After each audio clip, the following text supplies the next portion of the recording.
So you did all of your own research, you found an investing app, you chose the right account, you decided what you were going to invest in, then you finally pulled the trigger and invested your hard-earned money into the stock market.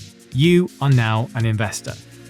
You told your friends, you even told your boss, and even told the world on Twitter, I am an investor. Now all is left for you to decide, do you want a red Ferrari or would you prefer a yellow Lamborghini?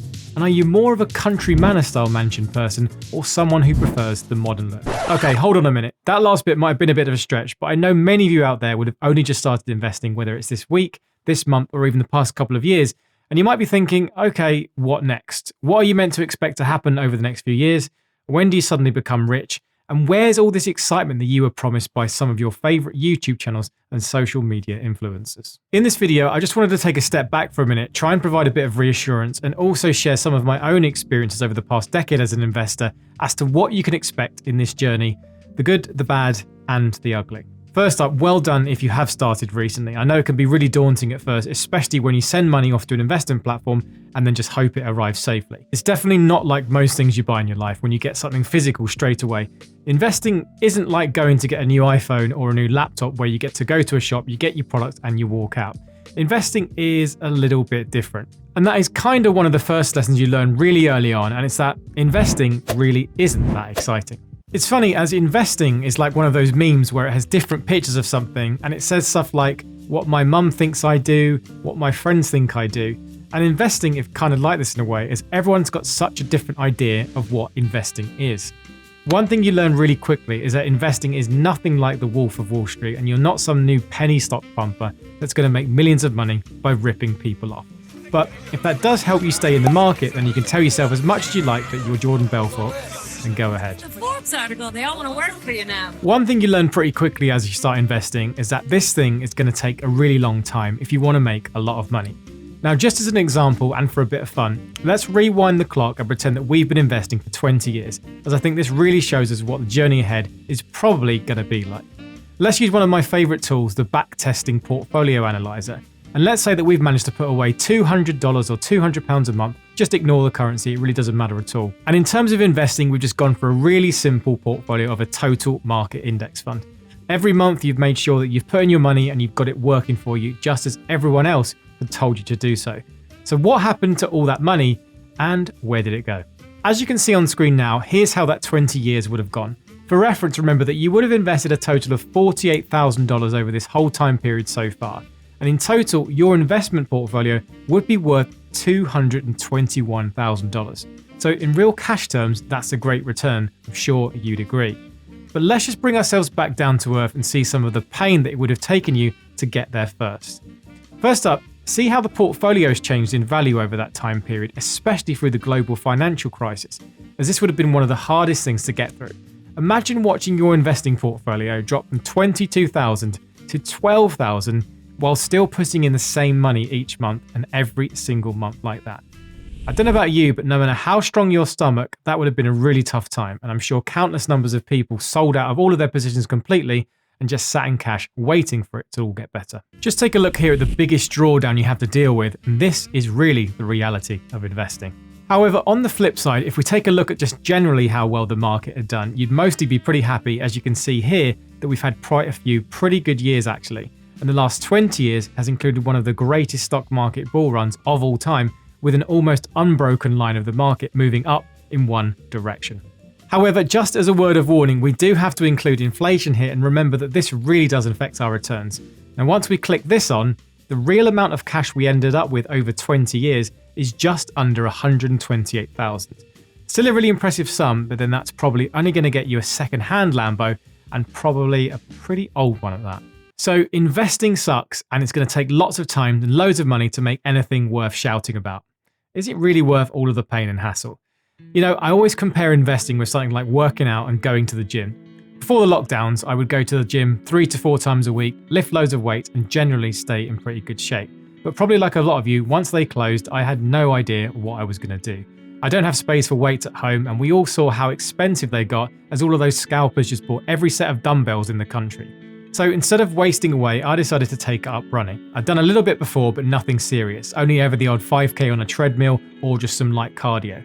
If you remember, we actually had some really nice weather too, and that made it a lot easier to start. Anyway, I pumped myself up, went out for that first run. I had no idea what I wanted to do, but I just knew that I wanted to do it. And maybe I'd run at least 5k and a bit more, and then just try and see how it goes. The weeks rolled by, and I'm out there every other day or so, slowly trying to build up my speed and distance. And suddenly a 5k turns into doing an 8k, and then gradually one day I'm running a 10k and thinking, you know what, this lot's quite fun actually. And on the plus side, you burn a ton of calories, so now you can eat a load of food. Now, I think this is relevant to investing because building up your fitness or strength takes a lot of time. At first, you can make a lot of progress and you probably push a little too hard. I know I did, whether you lift too heavy or run too hard without even any recovery. But then you hit loads of little roadblocks and then you kind of plateau for a bit where you feel like you're going nowhere. Those are definitely the hardest times, and just like in the investing world, if you really want to get better or build up that pot, you're going to have to just push through those hard times and keep going. I knew that I was never going to quit running, but I have in the past kind of quit investing a few times and just completely sold out of the market or changed my strategy altogether. In hindsight, it was stupid, but unfortunately, it was really the only way to learn. And just like running, investing is such an individual sport where you've got no one else to turn to, but you can compare yourself to others, even though you shouldn't really do it. For example, there's some great videos on YouTube showing how Eliud Kipchoge, who is one of the greatest marathon runners of all time, runs at his world record pace. On average for the whole marathon, he runs at a pace of 21 kilometers an hour.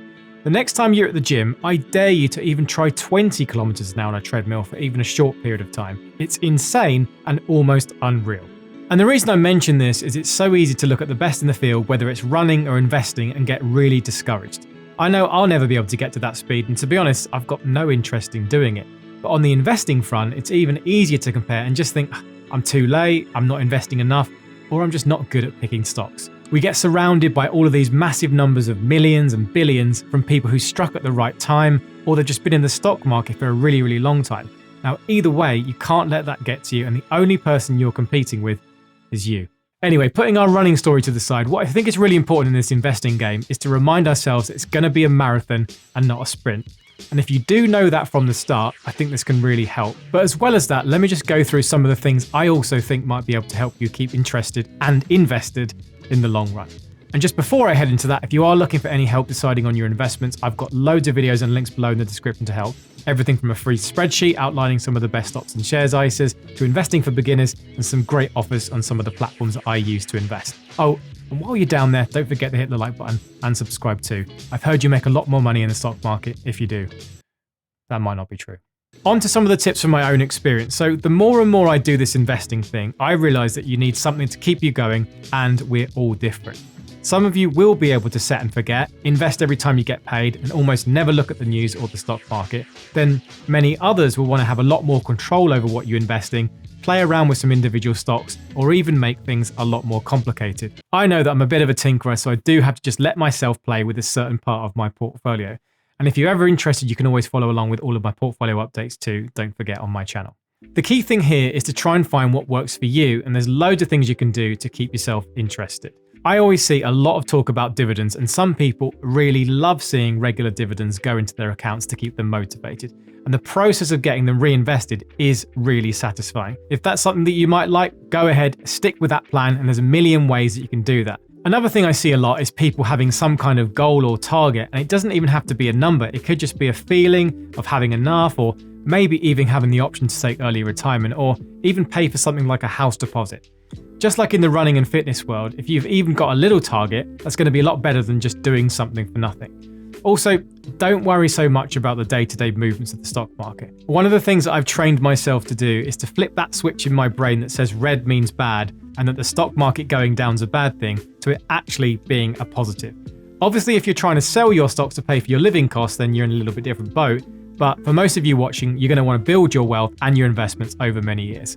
And if anything, those red days and red months or years, they are great times for investing. The good thing about being a long-term investor and starting this marathon is that all of the dips in the road are great for you long-term because you just get to have a discount on all of the things that you wanted to buy anyway. It's really not easy to do though, and it will take time, but I can promise you that eventually, when you start to see that switch in your head change, it's quite a nice feeling, and you'll look like a weirdo when you tell your friends at work or other half that you're so excited about the stock market failing, but just take some time. One more thing that's important is just to remember that investing is only one part of your life. It's definitely really important and extremely powerful, but don't think that this is all that matters. Investors, I think, can fall into the trap that says that they focus all of their energy on just maxing out their investing accounts, living on like beans on toast, and then saying to themselves that once they suddenly reach a magic amount of money in their investing account, something like 400, 500, or even £1 million, is suddenly the point where you can start living your life and be happy. I think just like our marathon runners and just like our own fitness, you have to enjoy the journey and see the results along the way, rather than just saying it will be fine in the end. I like that timeless advice from J.L. Collins' book, A Simple Path to Wealth, where he says that you spend less than you make and invest the rest. I like to change it slightly and say spend less than you make and invest if you can, because I think there's loads more to life that you need to enjoy now when you're in the peak of your health, or just the fact that you'll never be younger than you are today.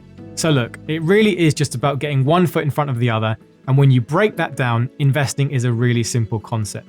But it can get very complicated very quickly, and life gets in the way. It definitely gets easier the longer you do it, but don't expect fireworks and excitement every time you invest. But hey, if you do still get that excitement every time, then I'll have whatever you're drinking.